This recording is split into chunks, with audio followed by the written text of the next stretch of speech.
Assalamualaikum, hello and welcome to Sarusama Official. In this video series of lecture, we will talk about the inventory control. So let's begin our discussion. आज हम discuss करेंगे कि operation search में inventory control क्या होता है। ये एक लेक्चर नंबर 11 से लेके हैंड आउट में लेक्चर नंबर 16 तक है। आज हम इसका इंट्रोडक्शन देखेंगे, इसकी टाइप्स देखेंगे, मतलब हम इसको काफ़ी हद तक समझ लेंगे। अब इन्वेंट्री कंट्रोल होता क्या है, सबसे पहले हम डिस्कस करते हैं इन्वेंट्री क्या होता है। It is a kind of resource stock to meet the future and present need. देखिए, हमें फ्यूचर के लिए और प्रेजेंट रिक्वायरमेंट के लिए रिसोर्सेज का स्टॉक करना, ठीक है। रिसोर्सेज कैसे स्टॉक हो रही हैं फ्यूचर, मतलब सपोज हमें फ्यूचर में किन रिसोर्स की ज़रूरत है और अब किन रिसोर्सेज की ज़रूरत है, सो उनको स्टॉक करना ही इन्वेंट्री है। अब इन्वेंट्री कंट्रोल क्या होता है, इसके एक पहला इंपॉर्टेंट पॉइंट है कि एक कॉम्प्लिकेटेड प्रोसेस है। इसकी रीज़न क्या कॉम्प्लिकेटेड प्रोसेस होने की, it's difficult to make prediction. अच्छा, हम फ्यूचर के बारे में, प्रेजेंट के बारे में प्रिडिक्शन नहीं कर सकते कि हमें फ्यूचर में किन रिसोर्सेज की ज़रूरत पड़ेगी, ठीक है, और प्रेजेंट में हमें अब रिसोर्सेज की ज़रूरत पड़ रही है कुछ देर बाद, या ऐसे कह लें प्रेजेंट में किन रिसोर्सेज की ज़रूरत पड़ेगी। मतलब हम it is difficult to make prediction, मतलब हम प्रिडिक्शन नहीं कर सकते फ्यूचर में या प्रेजेंट में हमें किन रिसोर्सेज की ज़रूरत पड़ रही है, उनकी क्वालिटी क्वांटिटी कितनी है, कैसे है, कितनी की ज़रूरत पड़ेगी, 10 की पड़ेगी, 20 की, 100। और कहता इफ़िशिएंट इन्वेंट्री कंट्रोल के लिए, कहता एफिशिएंट बताए इन्वेंट्री कंट्रोल के लिए हमें, हमारे पास 3 चीज़ें होना ज़रूरी है। 3 पॉइंट्स इंपॉर्टेंट है कि हमारा इन्वेंट्री कंट्रोल एफिशिएंट हो। पहला कि एटम, कौन से एटम स्टॉक होंगे और कौन से एटम्स का ऑर्डर हम प्लेस करेंगे और कितनी क्वांटिटी हम ऑर्डर करेंगे। ये 3 पॉइंट्स इंपॉर्टेंट है। अब इन्वेंट्री कंट्रोल के ऑब्जेक्टिव्स क्या हैं, ठीक है। सबसे पहले बेटर कंज्यूमर कस्टमर सेटिस्फेक्शन।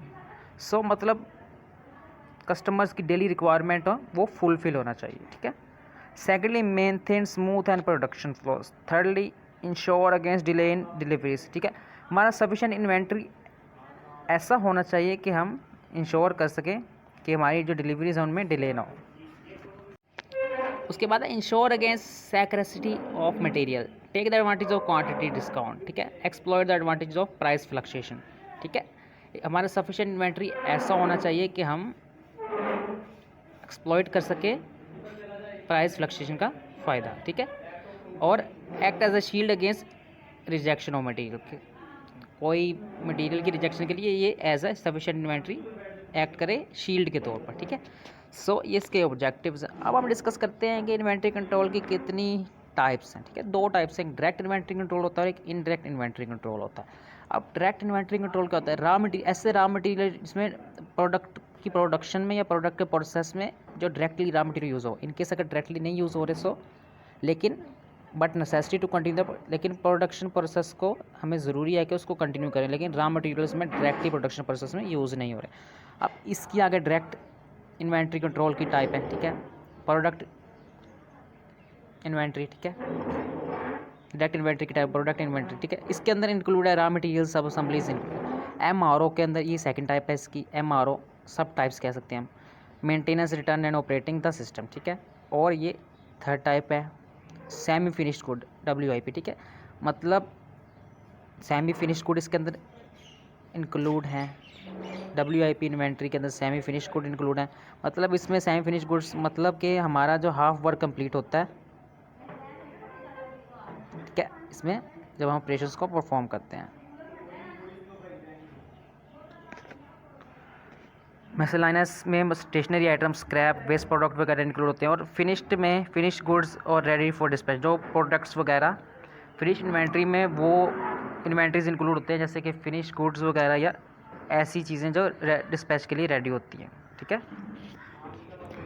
अब इनडायरेक्ट इन्वेंट्री क्या होता है, इसके अंदर भी पाइपलाइन होता है। देखिए, सप्लायर से ऑर्गेनाइजेशन, सप्लायर का तैयार होना कि वो ऑर्गेनाइजेशन में जाए, सप्लाइंग से ऑर्गेनाइजेशन में जाए, ठीक है। डिकपलिंग मतलब some item should be placed on different machine for different process. देखिए, मुख्तलिफ वक्त में मुख्तलिफ आइटम्स को मुख्तलिफ मशीन पे रखा जाए, ठीक है। एक सीजनल होता है, मतलब सीजनल का मतलब, सीजनल इन्वेंट्री का मतलब ये ऐसी इन्वेंट्रीज, मतलब कुछ आइटम्स जो हम एक पार्टिकुलर सीज़न में यूज़ करते हैं। जैसे अब सर्दियों में हम कह सकते हैं हम हॉट वाटर यूज़ करते हैं ज़्यादा, इसलिए कुछ भी हैं सर्दियों में प्रिकॉशन के लिए हम ब्लैंकेट वगैरह यूज़ करते हैं, ठीक है, सीजनल है।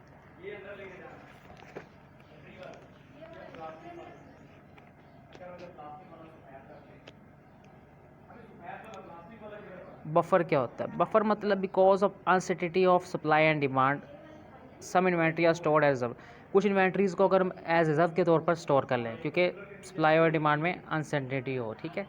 और लॉट साइज़ क्या होता है? Inventory which are order in by big lot, inventory जिनको हम बिग लॉट में मतलब बड़े पैमाने पे ऑर्डर करें और वो रूटीन की यूज़ में इस्तेमाल हो, ठीक है। एंटिसिपेशन क्या होता है? ये लास्ट इसका है, ये इनडायरेक्ट की टाइप से, इनडायरेक्ट इन्वेंट्री की। Item should be buy before, अच्छा आइटम्स को बाय करें कि उनकी डिमांड से पहले ही बाय करके रख लें कि उनकी बाद में डिमांड हो जानी है। और नेक्स्ट इंशाल्लाह हम डिस्कस करेंगे नेक्स्ट वीडियो में कि कॉस्ट की टाइप क्या होती है इन्वेंट्री कॉस्ट की, ठीक है।